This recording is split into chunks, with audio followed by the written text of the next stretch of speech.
The truth. The simple path to productivity. Be careful how you interpret the world. It is like that. Eric Keller. Unclenched. For many years, I suffered from trying to live the lies of success. I began my career assuming everything mattered equally, so in an effort to cram it all in, I attempted too much at once.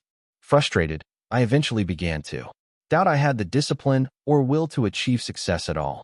As my life continually fell out of balance, I started to consider that trying to live a big life might be a bad thing. When you try to live up to something that isn't possible, you can get pretty down. I was pretty down. In an attempt to make it all work, I began to bear down even harder. You might say that I started to clinch my way to success. I really did. I thought that this might be the way you went through life, with your jaw clenched, your fist clenched, your stomach clenched, and your butt clenched, leaning forward, breath held and body taut, tight and totally tense. I just assumed that was the feeling of focus and intensity as I struggled to live with the lies. That approach actually worked, but it also put me in the hospital. I also began to think you had to talk like a success, walk like a success, and even dress for success. It wasn't me, but I was open to any way to make things work, so I took seriously the suggestion that you were supposed to project the way you want to be.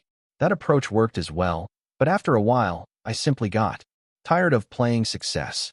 I bought into getting up before the crack of dawn, getting revved up playing inspirational theme songs, and getting going before anyone else.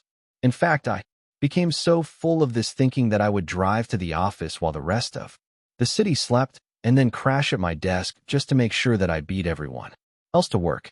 I started to accept the notion that maybe this is what ambition and achievement looked like as I fought the good fight.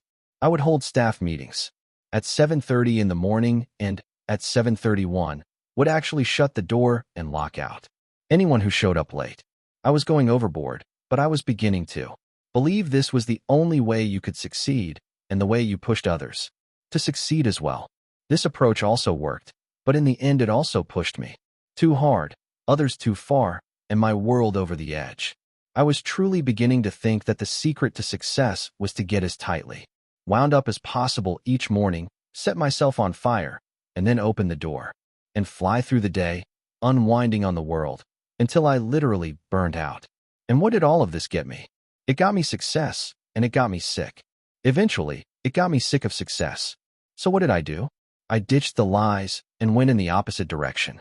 I joined Overachievers Anonymous and went anti-establishment on all the success tactics that supposedly build success. First off, I got unclenched.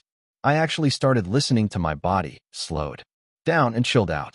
Next, I started wearing t-shirts and jeans to work and defied anyone to make a comment. I dropped the language and the attitude and went back to just being me. I had breakfast with my family. I got in shape, physically and spiritually, and stayed there. And last, I started doing less. Yes, less.